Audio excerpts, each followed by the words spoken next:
जुहार नमस्कार मुई इटा दिने बनई थी माछ अंडा जेन नहीं थी से भुजिया करी मार्केट रु माछ अंडा माछ डिंब कहचन जी जेन आड़े जाना करसन आपन कर आड़े काना करसन जी बताबे। देखुन माछ अंडा रे लुण हल्दी गोलैकरी नहींजिमा आगु रखिथिमा तेल गरम होगा सुरस तेल से जीरा टिके फुटई देबे तापरे पियाज कंचा लंका देदेबे आउ भाजी दमा सेटा कि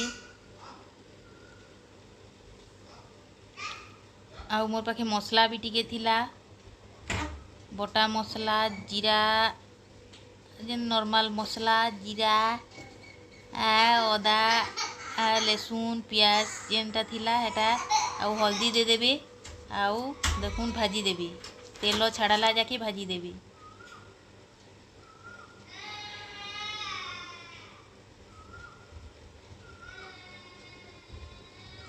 आपणकर स्वाद अनुसार देबे मिर्चा केते खाइबे जे राग कम खाइबे कि बेसी।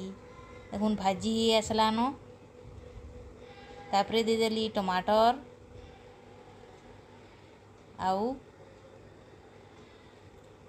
लुण देदेवी स्वाद अनुसार से भी लुण लगी माछ अंडारे माछ डिंबरे आउ देखुन हो गला भाजी आसलान इटा जेन गुड़े रखी से जेन हल्दी आ लुण देकरी जेन अंडा थी गुड़े रखी से मसला कषि गला पर सबू तापरे देखुन देकरी भाजबी स्लो रु मीडियम आंचरे इटा पूरा चिंता अंडा भुजिया करसु कहूँ तो के एमती भाजी भाजी पूरा हेटा पूरा गुंड गुंड हो जावा। देखुन हो आसलान टिके टिके पूरा भल से भाजबी फराई फराई करी एमती भाजबे।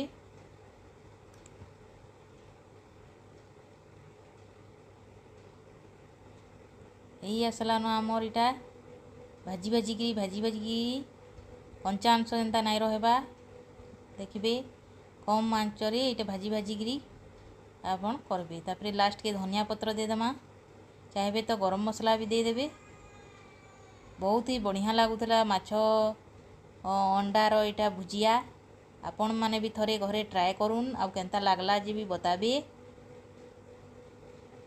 देखुन रेडी हो गला आमर माछ अंडार भुजिया माछ डिंबर भुजिया। धन्यवाद मोर वीडियो के देखि मोर चैनल के लाइक शेयर सब्सक्राइब करवा लगी नहीं भूलबे। भल लागले वीडियो कमेंट निहाती देबे। आउ केन वीडियो देखवा लगी चाहूचन केन रेसिपी देखवा लगी चाहूचन